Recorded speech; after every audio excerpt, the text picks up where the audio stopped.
Welcome to the deep dive. Okay, let's unpack this. Today, we're taking a deep dive into a city that's a true confluence of culture, history, and spirituality. Prayagraj, you might know it by its former name, Allahabad. And our mission here isn't just about travel tips. It's really about understanding the core essence, distilling key insights from our sources to give you a shortcut to being well-informed about Prayagraj. Exactly. And Prayagraj, it's so much more than just a city. It's really a historical and spiritual heartland for India.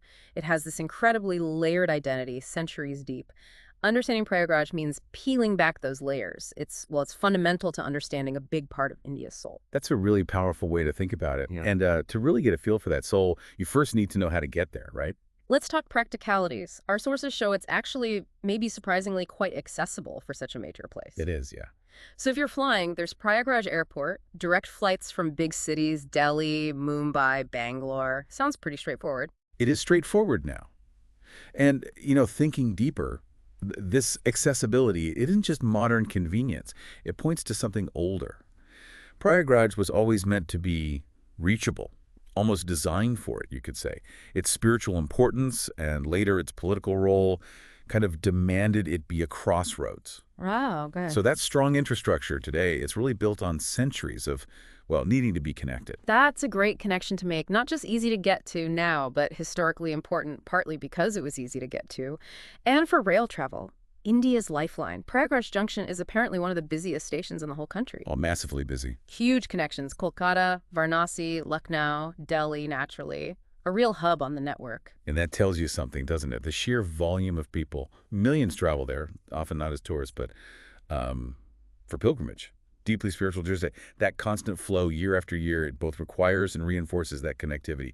The infrastructure reflects the city's, gravity, its importance. Right, that makes total sense. The spiritual pull literally shapes the transport links. Fascinating. And what about by road? If you prefer driving or taking a bus, Also very doable. it's about 200 kilometers from Lucknow. Sources say maybe a 4 or 5 hour drive on NH19 seems reasonable. And plenty of buses and cabs available, too. Exactly. So, however you prefer to travel, Prayagraj is, it's ready for you. This multimodal access just underlines its role as a key destination for all sorts of reasons. Okay, logistics covered. Let's get into the heart of it. Here's where it gets really interesting.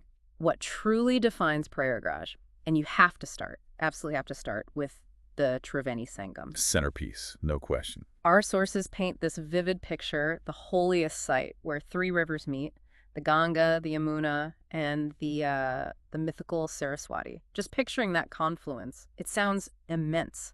You can even take a boat right out to the meeting point. You can, yeah. People perform rituals there, or just absorb the atmosphere. It's described as very serene, but also incredibly powerful. Almost transcendental, it sounds like. Well, and what's fascinating, as you mentioned, is the Saraswati, the invisible river. That adds this whole mystical dimension, doesn't it? It makes the Sangam more than just where two physical rivers meet. It becomes a spiritual crossroads, a place where the seen and unseen converge, according to belief. Wow. And that idea resonates deeply for millions. It's almost a metaphor for India itself, this blending of currents, Yeah. always moving yet anchored in tradition. Mm. The nation's spiritual DNA, you could say, is right there. And this is where the Kumbh Mela happens, the world's largest gathering. That's the place. Every 12 years, it's on a scale that's almost impossible to comprehend. But even in the years in between, the Sangam retains immense spiritual significance. People are always coming, seeking blessings. It never really stops being a focal point of faith. Incredible, the scale of the Kumbh, but also that constant undercurrent of devotion. But Prayagraj isn't solely defined by the Sangam, is it? There's significant history, too, especially connecting to modern India. Absolutely. It's got Yeah. these layers. Okay, so let's touch on some other key sites. Anand Bhavan comes up first. Right. The Nehru Gandhi ancestral home. Now a museum. Sounds like a direct link to India's independence movement, right? You can almost feel the history in the walls. You really can. Anand Bhavan is crucial because it shows Prayagraj wasn't just ancient spirituality. It was also a hotbed for modern political thought, for shaping independent India. It adds that whole other dimension. Then there's the Allahabad Fort. Huge structure, built by Emperor Akbar in the 16th century. Very imposing. And it's strategically located near the Sangam. And inside, there's this legendary tree, the Akshayavat. The immortal banyan tree, yes. Yeah. It's a pilgrimage site within the fort grounds. a powerful symbol of eternity. And for something maybe a bit quieter, Khusroba. Ah, yes, a lovely spot. A Mughal-style garden complex.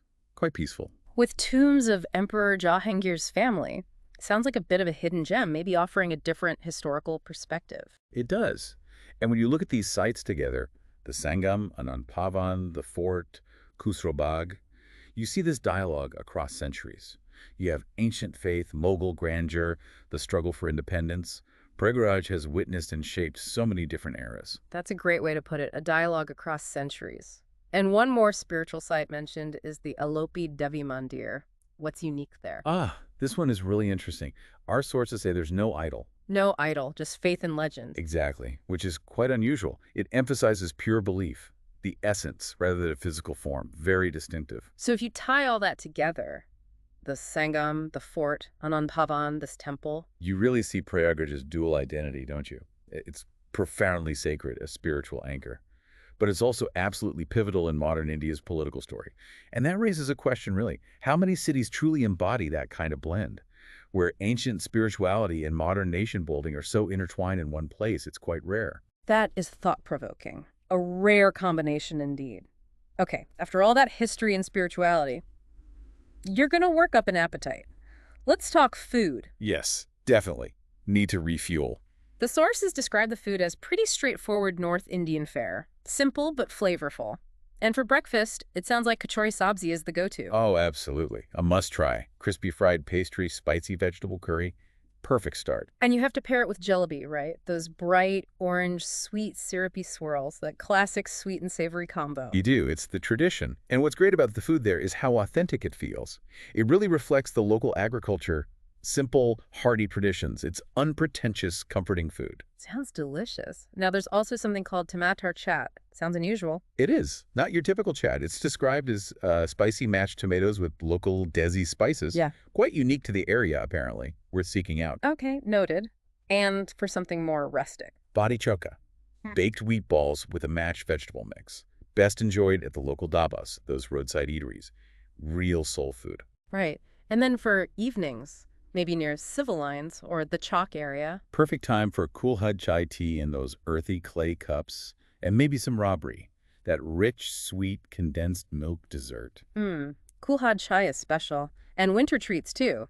Gajak and Tiladus. Yes, if you're there in winter, definitely look for those. Sesame seed brittle and sesame balls. Seasonal street food at its best. It sounds like a whole culinary adventure in itself, alongside everything else. It really is. It's not about fancy restaurants, more about tasting the real local life, an essential part of the experience. And souvenirs. Maybe bring something back. Sources say it's not a huge shopping destination, but there are meaningful things to find. That's right. Near the Sangam, you can find religious items, rudrash malas, prayer beads, brass dayas, oil lamps, maybe framed Gita verses. Okay. And from Anand Bhavan, maybe books or history-related items. Exactly. And check civil lines for some local handicrafts, perhaps. Small treasures reflecting the place. Good tips. And crucially, best time to visit. And where to stay. Okay, timing is important. Definitely October to March is the prime window. Pleasant weather, clear skies, ideal for being outdoors, visiting the Sangam. Avoid peak summer unless you really handle heat well. Right. Very hot then, I imagine. Very. And for those interested in the spiritual side, consider visiting during the Ma Mela. That's January, February. That's the annual festival. Smaller than the Kumbh, but still significant. Exactly. It's a month-long event, still a huge gathering, offering a powerful experience of devotion, maybe slightly less overwhelming than the main Kumbh. You need to plan ahead for that, though. Good to know, accommodation-wise. Options across budgets. Yeah, there's a decent range. Budget places like Hotel Polo Max or Kunjpur Guest House are mentioned. Mid-range, Hotel Kanashyam or Milan Palace. Not a lot of high-end five-star chains, according to our sources, but there are some nicer boutique hotels, especially around civil lines or near the Sangam. So you can find something that fits. Okay, that's helpful. Practical details make a difference. They certainly do.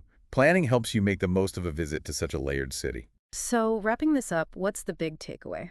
Prayagraj. It's clearly not just another stop on a tour. It's an experience, isn't it? Flowing like those rivers.